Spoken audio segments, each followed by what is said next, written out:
सबसे पहले आपको बता दूं कि हार्ट प्रॉब्लम्स क्या है। कुछ हार्ट प्रॉब्लम्स जो है वो उसको हम कंजेनिटल हार्ट डिजीज कहते हैं, यानी कि वो बच्चों में पैदाइशी। जहां तक इस वक्त मेरा मेन फोकस होगा एडल्ट हार्ट प्रॉब्लम्स के मतलब, उसके अंदर दो मेजर हार्ट प्रॉब्लम्स हमें जो है वो मिलती हैं। First of all is valvular heart disease and the second is coronary artery disease. जिस तरह मैंने आपको बताया कि एंजाइना जो है ये दिल की शरानियों की तंगी की वजह से, और जब दिल की शरानियां जो है आर्टरीज 70-80% से ज्यादा। बिस्मिल्लाहिर्रहमानिर्रहीम। मेरा जो ये जो वीलॉग है इसके अंदर मैं आपको हार्ट प्रॉब्लम्स के सिम्टम्स के मुतालिक बताना चाहूँगा। पहले आपके हिस्से में मैंने आपको उसकी वजूहात बताई थी। अब हार्ट प्रॉब्लम जो है मुख्तलिफ किस्म की हार्ट प्रॉब्लम्स होती हैं, और हमारे पास मरीज आते हैं, वो पूछते हैं जी हमारे वैल्व बंद हैं, हमारी शरानियाँ बंद हैं, हमारे कितने वैल्व बंद हैं, और मिसकॉन्सेप्शन है।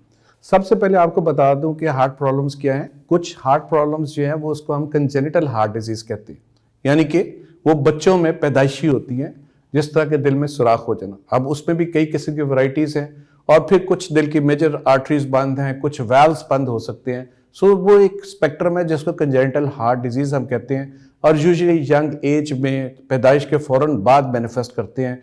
कुछ ब्लू बेबीज होते हैं। सो वो it's all together a different spectrum, और वो पीडियाट्रिशियन या पीडियाट्रिक हार्ट स्पेशलिस्ट का डोमेन है। और बच्चों से रिलेटेड अगर आपको बच्चे जो है वो पैदा होने के बाद ब्लू हों, ज़्यादा क्राई कर रहे हों, खांसी कर रहे हों, सांस उखड़ा हो, and you can feel heart beating, तो obviously you should consult a heart specialist, और आपका पीडियाट्रिशियन एक्चुअली आपको गाइड करेगा कि आपको you need a evaluation from a paediatric heart specialist. जहाँ तक इस वक्त मेरा मेन फोकस होगा एडल्ट हार्ट प्रॉब्लम्स के मतलब, उसके अंदर दो मेजर हार्ट प्रॉब्लम्स हमें जो है वो मिलती हैं। First of all is valvular heart disease and the second is coronary artery disease.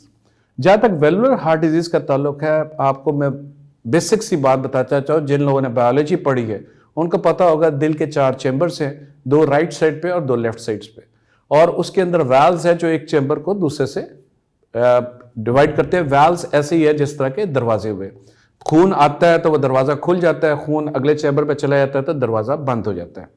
तो सबसे इंपॉर्टेंट जो यंग एज ग्रुप में प्रॉब्लम हमारे हार्ट की है, that is valvular heart disease. और वेलुलर हार्ट डिजीज का सबसे इंपॉर्टेंट जो वजह है that is rheumatic heart disease. और रूमेटिक हार्ट डिजीज जो पीक इंसिडेंस है that is between 8 to 15 years of age. और उसके अंदर rheumatic heart disease is a sequel of rheumatic fever. और उसकी वजह ये होती है कि ख़ास तौर पे पाकिस्तान में इंटरनेशनल रूमेटिक हार्ट डिजीज़ जो है तकरीबन ख़त्म हो गई है, मगर हमारे यहाँ बहुत ज़्यादा प्रेवलेंट है, क्योंकि आपकी 50% से ज़्यादा पॉपुलेशन जो है गुर्बत का शिकार है। और बहुत सी फैमिलीज़ हैं जिनमें बच्चों की तादाद बहुत ज़्यादा है, 6-6, 8-8 बच्चे जो है 2 कमरों या 1 कमरे के मकान में रहते हैं, और बहुत ज़्यादा क्राउडिंग है। और फिर उनका लाइफस्टाइल ऐसा है कि उनके ऊपर ज़िंदगी बहुत सी आसाइशें नहीं हैं, और उनके अंदर क्योंकि ओवर क्राउडिंग की वजह से, बैड सैनिटेशन की वजह से, बैड हाइजीनिक हैबिट्स की वजह से उनके अंदर इन्फेक्शन की टेंडेंसी बहुत बढ़ जाती है। स्पेशली इस एज ग्रुप के अंदर जो है स्ट्रेप्टोकोकल इन्फेक्शंस गले की बहुत कॉमन है, और इसकी वजह से जो है rheumatic fever is one of the problems, जिसके अंदर के बुखार चढ़ता है, जोड़ों में दर्द होता है, और बुखार उतरता नहीं है, sore throat and all that, गला खराब। और माँ बाप जो है वो इलाज कराते रहते हैं, उनको पता नहीं चलता। बट अगर आपका बच्चा जो है, ख़ास तौर पे अगर आप गरीब कम्युनिटी से हैं और आपके बच्चे का गला ख़राब है और उसको जोड़ों की तकलीफ़ हो रही है, जोड़ सूज रहे हैं, तो बराए मेहरबानी फौरी तौर पे पीडियाट्रिशियन या प्रॉपर किसी हॉस्पिटल में जाइए। It may be the manifestation of rheumatic fever. अब रूमेटिक फीवर जो है ये स्ट्रेप्टोकोकल इन्फेक्शन, गले की एक जरासीम होता है, उसकी वजह से होती है, और उसके बाद ये ना सिर्फ जोड़ों को अफेक्ट कर सकती है बल्कि दिमाग को भी अफेक्ट करती है कई दफ़ा, और सबसे इंपॉर्टेंटली हार्ट के वैल्व्स के ऊपर अफेक्ट करती है।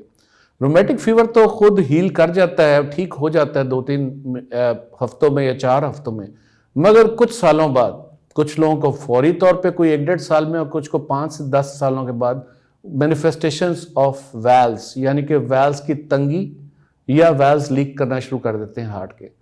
और जो बच्चे जो हैं वंस इट स्टार्ट्स, तो फिर हमारे लिए बड़ा मसला हो जाता है उनको ट्रीट करना।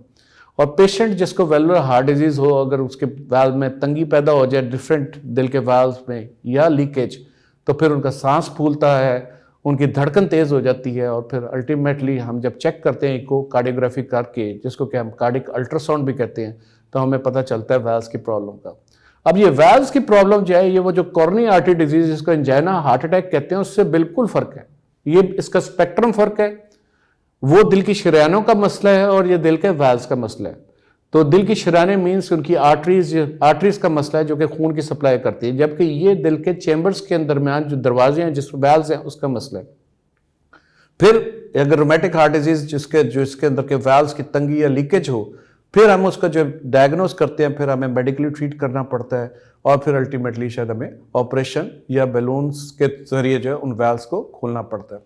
सबसे बड़ा इश्यू हमारे लिए ये आता है कि यंग फीमेल्स, ये आपको बताता चलो, गुर्बत के साथ 70-80% ये रोमेटिक हार्ट डिजीज हमारी फीमेल्स में है, और they are the future mothers. और हमारे लिए बहुत बड़ी प्रॉब्लम पड़ जाती है कि जब हम देखते हैं एक यंग 18-20 साल की लड़की, उसके पेरेंट्स 20-22 साल की लड़की उसकी शादी करना चाह रहे हैं, और या शादी हो गई है एंड प्रेगनेंसी वो कैरी करना चाह रहे हैं, तो एक बहुत बड़ा इशू, ना सिर्फ हेल्थ बल्कि एक सोशल इशू हमारे लिए अराइज हो जाता है। तो अगर ये सब कुछ क्यों हुआ? क्योंकि हमने एहतियात नहीं की। सिर्फ अगर एहतियात कर लेते या अर्ली डिटेक्ट कर लेते रोमेटिक फीवर को, तो ये मसला होता ही ना। अब इसमें सबसे इंपॉर्टेंट चीज़ ये है कि जिस तरह मैंने आपको बताया कि आपको good sanitation of the house, खुला हवादार कमरे होने चाहिए, ओवर क्राउडिंग, इकट्ठे बच्चों को सोना नहीं चाहिए, और दांतों की सफाई, मुंह की सफाई खास तौर पे जो है इसकी तरफ बहुत तवज्जो देनी चाहिए। और अगर बुखार या जोड़ों की तकलीफ हो, अगर इसको जल्दी डिटेक्ट कर लिया जाए तो ये क्योरेबल है, और उसके साथ हार्ट की प्रॉब्लम्स जो है वो भी बच सकते हैं। नाउ द सेकेंड इंपॉर्टेंट जो मेन जो फोकस जो है वो मेरा, that is adult coronary artery disease, यानी कि जिसको कि हम उर्फ़े आम में जिसके मतलब सबसे ज़्यादा स्केर्ड होते हैं हम लोग, दैट इज एंजाइना या heart attack. As compared to valvular heart disease, angina और हार्ट अटैक के अंदर जो है, जब आपकी दिल की शरीयानों की तंगी हो जाती है, और आपको जो दिल की शरीयानें खासतौर पे जो आर्टरीज हैं, ये आपके दिल के मसल या पट्टा जो है उसको सप्लाई कर रही हैं, और उसकी वजह से जो है ब्लड सप्लाई कर रही हैं और ऑक्सीजन सप्लाई कर रही हैं। जब भी ये दिल की शरीयानों में तंगी होती है, तो उसके बाद ऑक्सीजन की सप्लाई घट जाती है पट्टे को दिल के, और उसकी वजह से हमें सिम्टम्स जो आते हैं तो उसका हम एंजाइना कहते हैं। और अगर ये दिल की शरीयानों में ये तंगी के साथ क्लॉट आ जाए, तो दिल की किसी एक हिस्से पे सडनली जो खून की जो है सप्लाई हमारी कम हो जाती है, ख़त्म हो जाती है, और अगर वो ख़त्म हो तो उसको हम हार्ट अटैक कहते हैं। सबसे पहले मैं आपको एंजाइना के मतलब बताऊँ। जिस तरह मैंने आपको बताया कि एंजाइना जो है ये दिल की शरीयानों की तंगी की वजह से है, और जब दिल की शरीयानें जो है आर्टरीज 70-80% से ज़्यादा नैरो हो जाएं, तो फिर नॉर्मल एक्टिविटी में तो आप शायद बिल्कुल ठीक हो, मगर मोर देन नॉर्मल एक्टिविटी करें, यानी कि आप स्टेयर्स चढ़े, आपको गाड़ी को धक्का लगाना पड़ गया, आप किसी माउंटेन साइड पे गए हैं, मरी वगैरह गए हैं, और आपको चढ़ाई चढ़नी पड़ गई, और स्पेशली अगर आपको नॉर्मल से ज़्यादा दौड़ लगानी पड़ गई, स्पेशली अगर आपने खाना खाया हुआ है, जिसको हम पोस्ट प्रेंडिल कहते हैं, उस फेज में अगर आपकी छाती में दर्द, दबाव, घुटन या कोई अनइजीनेस या इवन जलन हो, तो you may be suffering from angina. खास तौर पे जो मरीज 40s में है या उससे ऊपर है, जो स्मोकर है, जो डायबिटिक है, जो हाइपरटेंसिव है, जिसको पता है कोलेस्ट्रॉल ज्यादा है, और खास तौर पे फैमिली हिस्ट्री, उनको तो ज्यादा ही कॉशियस होना चाहिए। बट अगर आप ये रिस्क फैक्टर्स नहीं भी कैरी कर रहे, या कोई एक ही रिस्क फैक्टर जिस तरह कि स्मोकिंग है आप कैरी कर रहे हैं, you should be very cautious. कुछ लोगों को बगैर एनी रिस्क फैक्टर्स के भी सिम्टम्स हो सकते हैं। तो अगर आपको more than normal activity, exertion से अगर आपको ये तकलीफ हो, तो एंजाइना मोस्ट प्रोबेबल हो सकता है, स्पेशली खाने के बाद। आपको फौरी तौर पे फिजिशियन या कार्डियोलॉजिस्ट को दिखाना है, जो आपका वर्कअप करेगा और देखेगा कि क्या आप हार्ट प्रॉब्लम्स का शिकार तो नहीं है। कुछ लोगों का ख्याल है कि ये दर्द सिर्फ left side of the chest पे होती है, मगर हम कहते हैं from ear lobule to the नाफ, किसी भी जगह ये प्रॉब्लम हो सकती है। हमारे बहुत से हार्ट अटैक के या एंजाइना के पेशेंट्स जो है गैस्ट्रोएंट्रोलॉजिस्ट या मैदे वाले स्पेशलिस्ट के पास ज़ेर इलाज है। लोग समझते हैं कि गैस की प्रॉब्लम है, सिवरप पी, 2 डकार मारे और सोचा कि ठीक हो गई। सो ये एंजाइना की पेन जो है नाफ के ऊपर पेट में भी हो सकती है, ये आपके इवन जबड़े में भी हो सकती है, आपके गले की घुटन में भी एंजाइना की मैनिफेस्टेशन हो सकती है, आपके बाजुओं में दर्द जो जा सकती है स्पेशली लेफ्ट साइड पे, ये भी एंजाइना की मैनिफेस्टेशन होती है। सो ये मोर देन नॉर्मल एक्सर्शन करने से अगर आपको ये तकलीफ हो और अगर आप रुक जाएं, रेस्ट कर लें, या अगर आपको पता है और जुबान के नीचे गोली रख लें, अगर ये ठीक हो जाए तो फिर तो ना मोर देन 90% चांस है कि आप हार्ट प्रॉब्लम यानी कि एंजाइना से ही सफर कर रहे हैं। So if it occurs on exertion, more than exertion, normal exertion, and if it's relieved by rest, यानी कि ज्यादा एक्टिविटी करने से ये तकलीफ हो और आपकी एक्टिविटी खत्म कर देने से, रेस्ट करने से ठीक हो जाए या जुबान के नीचे गोली रखने से, तो मोर देन 90% क्लिनिकली चांस है कि आपको हार्ट प्रॉब्लम और एंजाइना की तकलीफ है। सो आपको हार्ट स्पेशलिस्ट के पास जाना है। इसकी जो, और यूजुअली ये 5 मिनट तक ही रहती है, इससे ज्यादा ये तकलीफ रहती नहीं। जहां तक heart attack as compared to angina का ताल्लुक है, heart attack is a severe form, और इसमें मैंने आपको बताया एंजाइना इज रिलेटेड टू कितनी नैरोइंग हुई आपकी दिल की नाली की, जितनी ज्यादा नैरोइंग होगी उतने सिम्पटम्स बढ़ेंगे।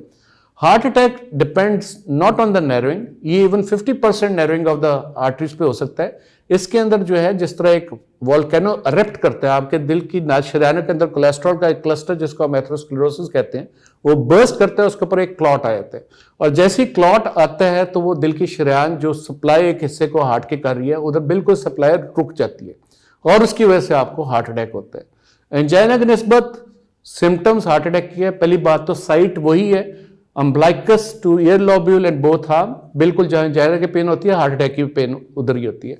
फर्क क्या है? एंजाइना की पेन 5 से 10 मिनट के अंदर रिलीव हो जाती है। अगर ये पेन आपकी आधे घंटे से ज्यादा हो जाए तो most likely you are suffering from a heart attack, minor और मेजर। दूसरी चीज severity as compared to angina, ये बहुत सिवियर होती है, इसमें ज्यादा पेन होगी, जबड़े दुखेंगे, बाजू दुखेगा। तीसरी चीज इसके जो है स्वेटिंग, हम इसको कहते हैं ऑटोनॉमिक, और जो सिम्टम्स है यानी कि आपको यू में भी स्वेटिंग, पेशेंट हो सकता है ठंडा पड़ जाए, उसको पसीने आने शुरू हो जाए, उसका सांस उखड़ जाए, उसको मतली या क्या आनी शुरू हो जाए, और सीवियर पेन हो, और खास तौर पे आधे घंटे के से ज्यादा हो, और अगर आप हार्ट प्रॉब्लम के शिकार हैं और जुबान के नीचे गोली रख रहे हैं उसके बावजूद भी ठीक नहीं हो रही, तो you need to rush to a hospital to get your ECG, you need to get to a emergency. यहां आपने ये नहीं वेट करना कि मैं शाम को कार्डियोलॉजिस्ट को दिखाऊंगा, फिजिशियन को। This is emergency, you need to go to emergency और जाके अपनी ईसीजी कराइए, और maybe you are suffering from heart attack, minor और मेजर।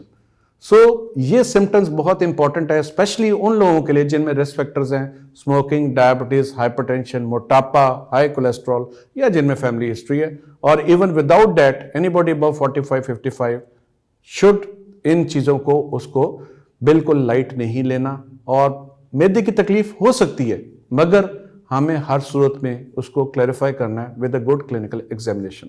बहुत बहुत शुक्रिया।